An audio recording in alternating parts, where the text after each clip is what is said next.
Hello बच्चों। हमारा प्रश्न है, अभिकथन है कि हैलोजन में फ्लोरीन सर्वोत्तम ऑक्सीकारक है और कारण है फ्लोरीन सबसे अधिक विद्युत ऋणात्मक परमाणु है। 5 ऑप्शन दिए गए हैं, उसके लिए 5 में से कौन सा सही उत्तर होगा इसको समझना है। चलिए समझते हैं इस प्रश्न को।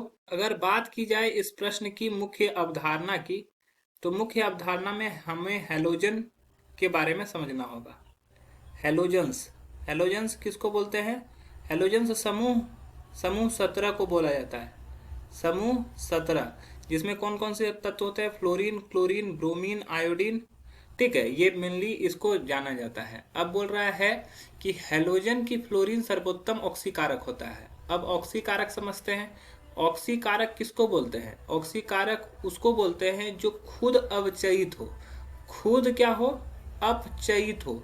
अपचयित होने का मतलब है कि जिसका क्या हो? जिसका जिसका अपचयन हो। अपचयन हो। अपचयन होने का मतलब है कि ऑक्सीकरण संख्या में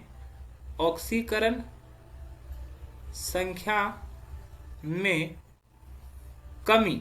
ऑक्सीकरण संख्या में कमी, अपचयन का मतलब यही होता है। और ऑक्सीकरण का मतलब होता है ऑक्सीकरण संख्या में वृद्धि।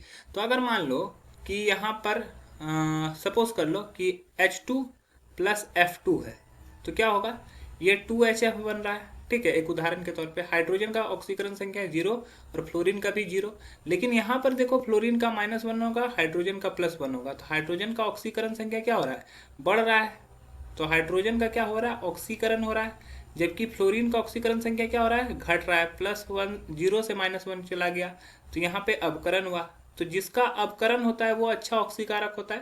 तो ये प्रबल ऑक्सीकारक है, ये सबसे अधिक है। और फ्लोरीन और क्लोरीन की अगर बात करें, सबसे अधिक फ्लोरीन को इसलिए माना गया, अगर मान लो फ्लोरीन और क्लोरीन का रिएक्शन हो रहा है, फ्लोरीन और क्लोरीन का रिएक्शन हो रहा है, तो ये ClF बन सकता है। ठीक है, 2ClF बन सकता है। क्यों?